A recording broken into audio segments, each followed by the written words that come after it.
A América está atualmente vencendo uma guerra na qual não está lutando. O presidente russo, Vladimir Putin, lançou uma grande operação militar contra a Ucrânia. Desde a invasão da Ucrânia pela Rússia, em fevereiro de 2022, os Estados Unidos não demonstraram intenção de participar ativamente do maior conflito europeu desde 1945.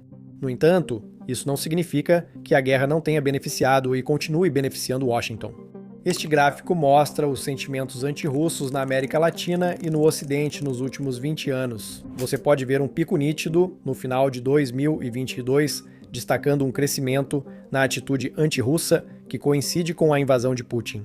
Para os Estados Unidos, o verdadeiro significado dessas atitudes é o impacto que elas têm em suas próprias avaliações de opinião ao redor do mundo. Esse impacto pode ser definido pela análise de uma coisa: hegemonia. Mais precisamente, hegemonia geopolítica. Se não souber o que é hegemonia, resumindo, é a liderança e domínio de um grupo.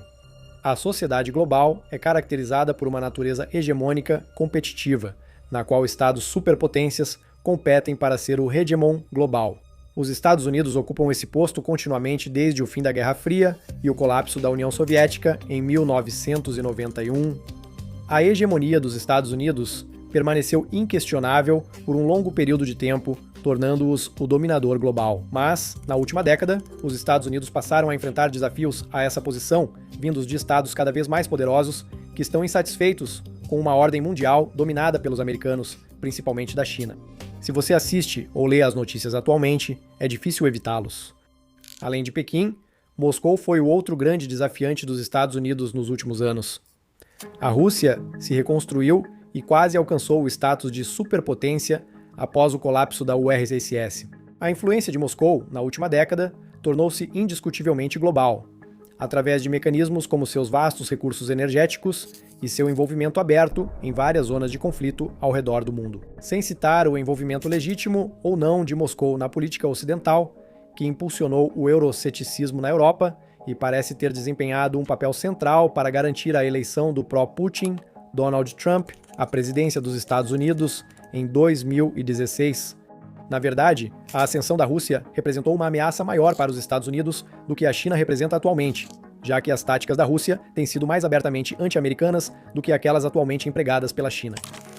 No início da década, a influência russa cresceu tanto que o termo Nova Guerra Fria passou a descrever as relações entre Washington e Moscou.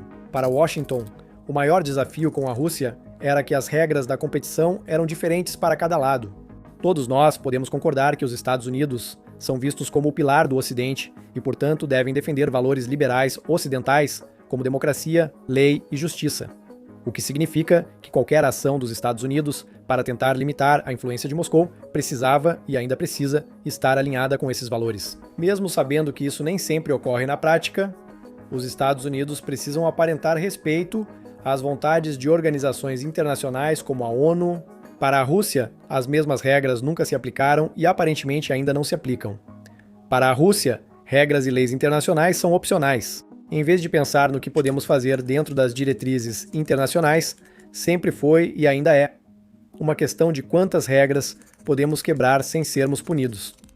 O envolvimento na Síria é apenas um dos muitos cenários em que os Estados Unidos tiveram suas ações limitadas, enquanto o Kremlin teve liberdade relativamente total.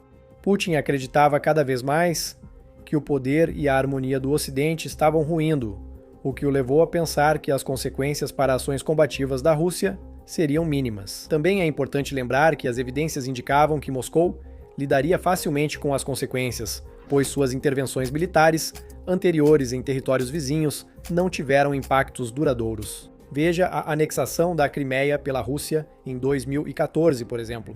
Foi amplamente condenada, mas as sanções foram limitadas e não duradouras, com a própria Rússia não enfrentando nenhum ostracismo de longo prazo da comunidade internacional, sendo permitida a continuar sediando eventos globais importantes, como a Copa do Mundo da FIFA de 2018.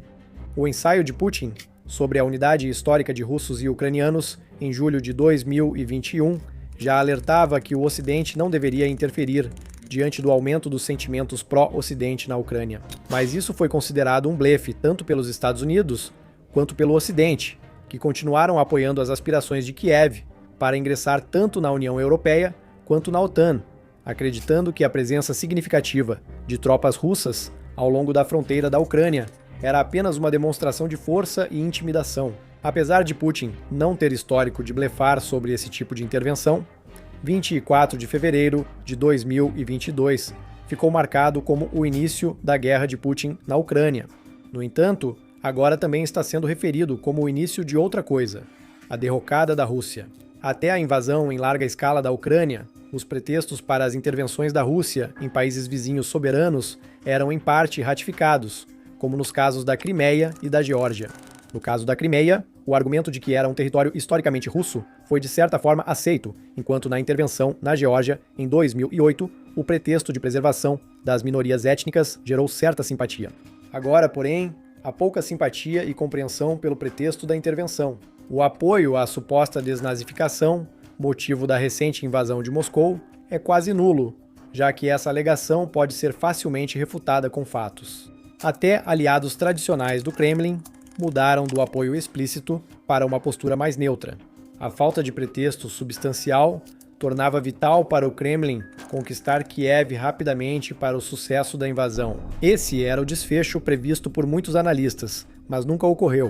Os líderes da segurança e política externa dos Estados Unidos sabiam disso, já que após as intervenções russas na Ucrânia, em 2014, Washington firmou um acordo de assistência de segurança com Kiev. Desde 2014, os Estados Unidos já forneceram mais de 39 bilhões de dólares em assistência de segurança à Ucrânia. Isso transformou suas forças armadas de um grupo de 130 mil pessoas totalmente inadequado para lidar com uma invasão russa em grande escala, para um grupo de 470 mil soldados altamente qualificados em apenas 7 anos.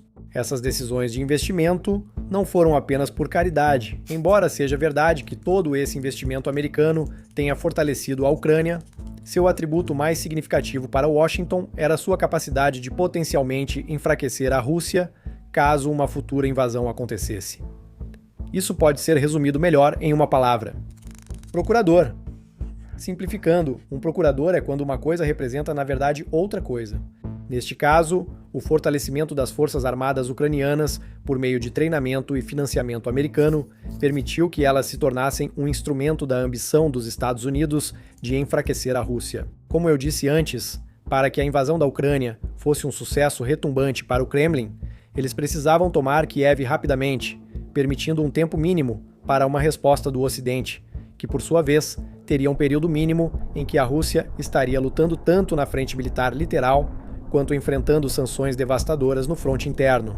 No entanto, a Rússia estragou tudo. Eles subestimaram e estavam despreparados para enfrentar as forças armadas ucranianas de 2022, além de cometer erros estratégicos graves no início da guerra. Foram erros de cálculo, logo explorados pelos Estados Unidos, que perceberam que uma guerra de atrito poderia enfraquecer e até eliminar o urso russo a longo prazo. É assim que os Estados Unidos vencem a guerra na Ucrânia hoje, sem lutar diretamente nela. Os Estados Unidos deram mais apoio financeiro e militar à Ucrânia do que qualquer outro país, superando até toda a União Europeia, mesmo com maiores ameaças geográficas para os europeus. Isso também não é uma tendência de diminuição, já que Washington, por enquanto, prometeu continuar com seu apoio em larga escala. Isso provavelmente ocorre devido aos efeitos do financiamento dos Estados Unidos à Ucrânia sobre Moscou. A guerra é extremamente cara. Quanto mais tempo ela durar, mais cara fica. Estimativas indicam que a invasão de Putin custa ao Estado US$ 67 bilhões por ano, cerca de 20% do orçamento anual médio do Kremlin. Isso mostra que o Kremlin cortou gastos em outras áreas para bancar a guerra. Ainda assim, isso não resolve o problema da Rússia com a redução de recursos militares em tecnologia e pessoal. Outra área em que a Rússia está se enfraquecendo e os Estados Unidos estão aproveitando, fornecendo armas mais modernas para a Ucrânia. Além disso, a economia russa vem diminuindo desde o início da invasão e das sanções. Além disso, a migração em massa impactou significativamente a economia, demografia e poder militar da Rússia. Estima-se que a guerra da Rússia contra a Ucrânia fará o país regredir 30 anos em seu desenvolvimento. Por isso, os Estados Unidos seguiram e seguirão investindo bilhões no apoio à Ucrânia. As tendências indicam que, enquanto a Rússia estiver em guerra de atrito, seguirá enfraquecendo seu poder e influência. Um fato demonstrado principalmente por uma crença que circulou no início do ano, sugerindo que a Rússia poderia se tornar um estado falido até o ano de 2030. Esse tipo de previsão ainda é improvável, mas o simples debate mostra como a Rússia mudou em 2 anos desde que foi considerada o segundo estado mais influente do mundo. O declínio da Rússia, pelo apoio dos Estados Unidos à Ucrânia, não é o único benefício do papel de polícia mundial de Washington. Devido à natureza das afiliações e alianças globais, a diminuição do sentimento pró-Rússia só serviu para aumentar o sentimento pró-Ocidente e pró-Estados Unidos. Isso se materializou tanto em pesquisas de opinião em países que, antes da guerra, mantinham opiniões fortemente ou moderadamente pró-Rússia, e também no aumento do desejo de aderir a instituições ocidentais como OTAN e União Europeia, ambas rotuladas por Moscou como extensões do poder americano. São essenciais, pois nenhuma organização representa melhor os valores ocidentais na Europa continental. No último ano, a OTAN ganhou um novo membro europeu, a Finlândia, enquanto Ucrânia, Geórgia, Bósnia e Suécia formalizaram seus desejos de ingressar na organização. O mesmo ocorre com a União Europeia, pois Ucrânia e Moldávia tornaram-se estados candidatos. Esses desenvolvimentos fortalecem o apoio ao Ocidente e Estados Unidos, e na Geórgia, Ucrânia e Moldávia reduzem a influência russa. É sabido que guerras podem ser muito lucrativas para países não envolvidos diretamente. Veja este desenho animado. Ele mostra, de forma simples, o impacto da guerra no complexo industrial militar dos Estados Unidos, que cresceu cerca de 50%. Washington também ganhou mais influência nos mercados de energia devido à guerra. Pesadas sanções sobre a energia russa fizeram com que os estados europeus passassem a comprar seu petróleo e gás de fornecedores dos Estados Unidos, a um custo 40% maior do que o anteriormente oferecido pela Rússia. Isso tanto aumenta o poder econômico dos Estados Unidos, quanto enfraquece o de Moscou. Não há dúvida de que a guerra na Ucrânia está fazendo maravilhas para a agenda de Washington, tanto no que diz respeito a enfraquecer o Estado russo, quanto a fortalecer seu próprio apoio internacional. Por isso, seu financiamento contínuo faz sentido. Se os Estados Unidos começarem a reduzir significativamente seu apoio financeiro e militar à Ucrânia, o rumo da guerra pode mudar rapidamente, já que as forças armadas ucranianas agora dependem fortemente desse apoio. A retirada dos Estados Unidos poderia levar a avanços mais rápidos e a possível vitória da Rússia, o que permitiria que a federação como um todo retornasse a um estado de paz. Embora isso não revertesse os danos já causados à imagem global e ao desenvolvimento da Rússia, ajudaria de certa forma a permitir que a Rússia se preservasse de uma deterioração ainda maior. Mas esse é um cenário que os Estados Unidos querem evitar, pois ainda permitiria a possibilidade de uma reconstrução russa sob sua forma atual e, mais significativamente, sob o comando de Putin. Washington quer manter sua hegemonia, ao mesmo tempo em que garante apoio para o Ocidente. A melhor maneira de fazer isso é continuar despejando bilhões na guerra na Ucrânia. Obrigado por assistir.